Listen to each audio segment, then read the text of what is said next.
actually want to push us deeper and deeper into a critical and desperate economic situation that will justify consolidating more and more power in the hands of the government that he controls. That's a standard practice.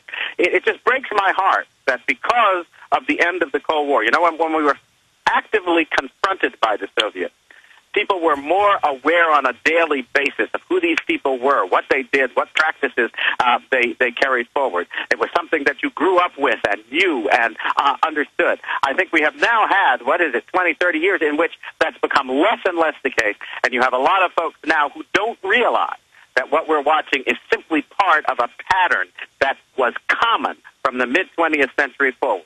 Yeah, in case you don't know, sir, it's up on Infowars.com. We have at least 6 different in English, 2 in Spanish, Florida news reports, and several of them call for my arrest. I didn't come up with the Obama Joker poster. I saw it in L.A. Nationally, they said it was racist. You should be arrested. So I put it up on my site, and I said, folks, we got to stand up to this attack on free speech. Post these in legal places everywhere.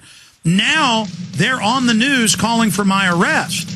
So I can think of nothing more un-American, Ambassador. I want to get your take on that and get back to the question of, you know what makes them tick. You've been proven to be right about them. What are they going to try next? And then I want to get into some other issues like governors oppose DOD emergency powers. Obama wants to put 400,000 troops on the streets of America. You can't make this up. The good old folks at New Silver Solution. And the website is supernaturalsilver.com. Supernaturalsilver.com. This is something that kills bacteria, viruses, you name it, well documented. They've got it down to a super small nano-sized particle. Supernaturalsilver.com. Check them out at Infowars.com. Supernaturalsilver.com. Direct to you and in your face. You're listening to the Alex Jones Broadcasting Network. We're going back to Ambassador Alan Keyes here in just a moment. The website is loyaltoliberty.blogspot.com. We've got that up on the screen right now. If everybody will give it to you again before he leaves us. He's with us right to the end of the show. Another 25 minutes or so. Very honored to have him anymore. But he's all over talk radio and TV, and we always enjoy having him. And he got arrested. You could be there pro-abortion. You just couldn't be against it. We're going to talk about that coming up in a few minutes. But sir, continue with the free speech issue. How can you put up signs with Bush as the Joker, Bush as a vampire? And I wasn't a fan of Bush tripling the size of government. Now, Obama's tripled it in 7-8 months, though, so he obviously even worse. I didn't know that was possible. How do these people, in fact, take the Village Voice. They put out Bush is the vampire, killing the Statue of Liberty, drinking its blood. The very artist came out and said, no, it's okay to show Bush bad, but because Obama is partially African, you are not allowed to. I mean, it's just they've got so much bravado.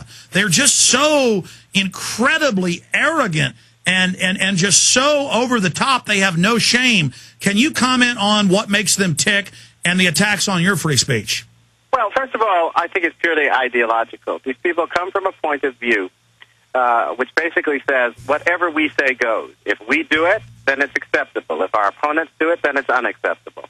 And you make them suffer for what they do in whatever way you can, because there is no such thing as a standard of truth.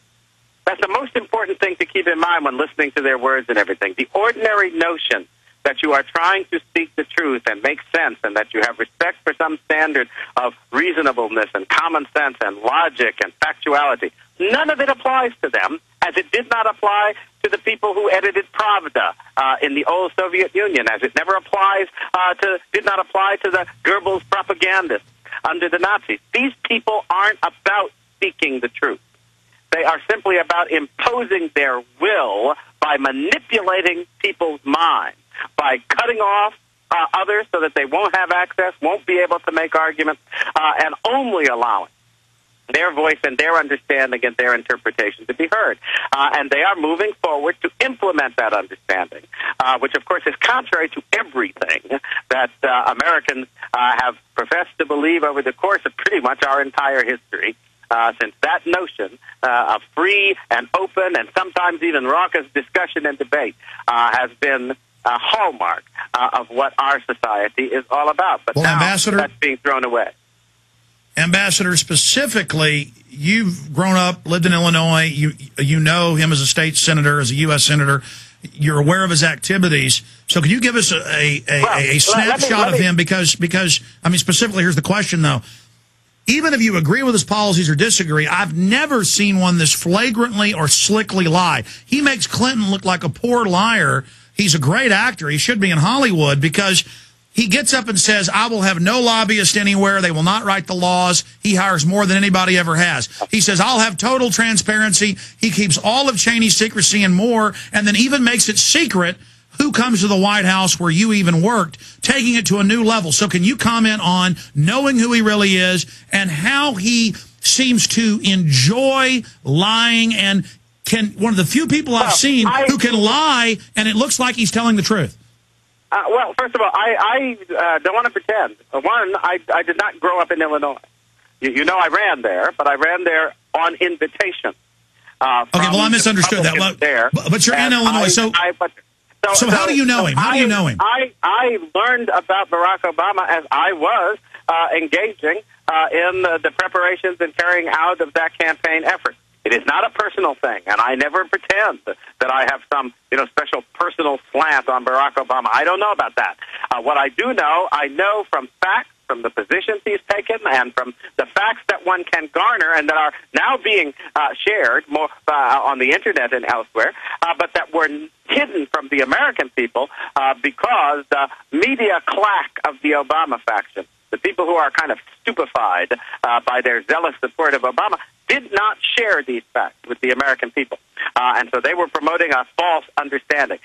So in a sense, I came at Barack Obama from an objective point of view, not from a point of view of any kind of special knowledge or animus of any kind. Like a lot of Americans, I didn't even know him from Adam. All right, let me just stop you. I just figured since you were just an obscure little state senator that nobody had ever heard of until he started being pushed. And what's interesting is when you get to know more about his background, there were forces that were obviously helping to move him along. There are questions about who funded his education and all of these kinds of things. It looked like somebody had it in mind to prepare him for us, even though they weren't preparing us for him. Okay, well, I apologize for my ignorance. I figured since you were running in Illinois and since you knew, I mean, I remember seeing you a year and a half, 2 years ago, speeches on YouTube, hearing you on the radio. You were so accurate about him, I was just guessing that you must have been in and around him in politics, but I guess you just did a crash course in research when you saw him being pushed and propelled by all these special interests? Sometimes you can be accurate simply because you bring an objective state of mind to the facts and are willing to let them instruct you. And that, I guess, is all I can claim in terms of any understanding. Okay, good. Break down then who he really is and what he would like to do if we weren't blocking him right now. What would Barack Obama be doing? Who is he? Well, I think Barack Obama wants to, and at the very least, to impose a Chavez-style socialism on the United States, and to do so in a way that alters our Constitution. He has no respect for the Constitution, believes that the whole idea of limited government constrains the government from doing what the elitists think is good and interferes with their freedom of action. And therefore, he wants to throw it out the window. They also seem to believe in what you might call a majority tyranny. So that if you win an election, you then have license to do whatever you want and no longer have to pay any attention to individual rights, to the rights of the minority groups of voters that don't support the things you're doing, all of that overthrown. The patterns are patterns that we see in contemporary life with somebody like Chavez, and they're patterns that we have seen in the past, as I've been saying, with these other socialist regimes. So none of it in that respect is surprising. And he just seems to be cut from an ideological cloth that came from his background, his association with people like Bill Ayers, his instruction in the approaches of folks like Saul Alinsky, his preference for Marxist-Leninist teachers and instructors who would, among other things, have shared with him that understanding of the world which devalues the individual and which lifts up the notion that individuals are no different than stones or rocks or any other material things and should be arranged and ordered by the will of the rulers so that their ideas and understanding of what is right for the society can be carried out. The whole moral understanding that puts an intrinsic value on individuals that started with our Declaration of Independence, he also rejects.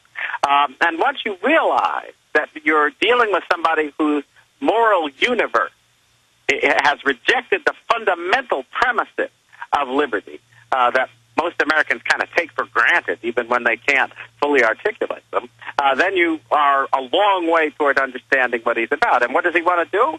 He wants to impose that kind of controlling socialist government on the United States. Does he think it's going to do us good?